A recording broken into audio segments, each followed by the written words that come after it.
ខ្ញុំធ្វើវីដេអូនេះគឺសម្រាប់អ្នកដែលចូលទៅក្នុងផ្សារ PLP អត់អាចឆែករកអត់អាចឆែករកប្រវត្តិធ្វើតេស្តបានណាអញ្ចឹងដំបូងយើងចូលទៅក្នុងផ្សារ PLP របស់យើងទៅហើយមើលនៅផ្នែកខាងលើនៃប្រព័ន្ធអ៊ីនធឺណិតយើងត្រូវបីអញ្ចឹងសូមប៉ះទៅលើអត្រេ3ហ្នឹងអញ្ចឹងប៉ះលើត្រេ3ហ្នឹងហើយយកពាក្យថា history នេះអញ្ចឹងយកពាក្យ history ហ្នឹងហើយនៅខាងក្រោមហ្នឹងមានពាក្យថា delete data អញ្ចឹងយើងយក delete ហ្នឹងមកពេលដែលចូលមកដល់ហើយសូមនេះសារតែខ្ញុំលុបសារហើយអញ្ចឹងទៅវាពាក្យ off អញ្ចឹងសូមយកពាក្យ all the time នៅខាងលើហ្នឹងប៉ះលើអាហ្នឹងហើយយកពាក្យ all the time ហើយយើងមើលទៅអ្វីដែលយើងត្រូវលុបចឹងដល់ពេលយើងជ្រើសរើសអីហើយយើងចុចពាក្យ delete មកទុកពេលមួយសន្ទុះឲ្យវាដាំទៅដល់ពេលដែលវាលុបរួចដល់ពេលដែលលុបហើយគឺយើងចេញមកវិញហើយយើងទាញឲ្យវាដើរទៅ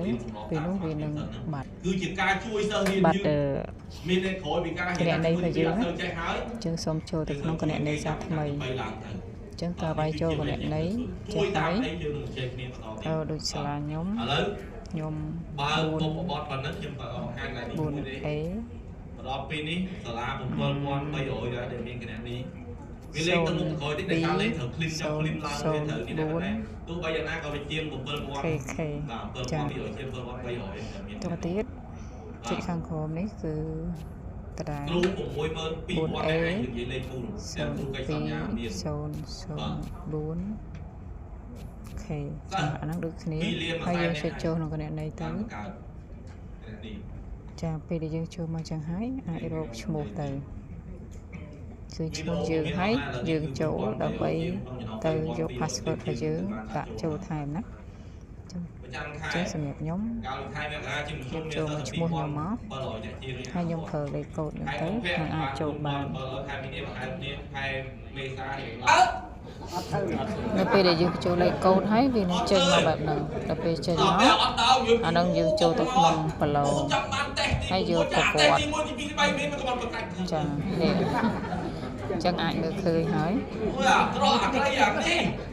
ហើយកុំភ្លេចណាពេលដែលចូលមកដល់ក្នុងនឹងហើយគឺសូម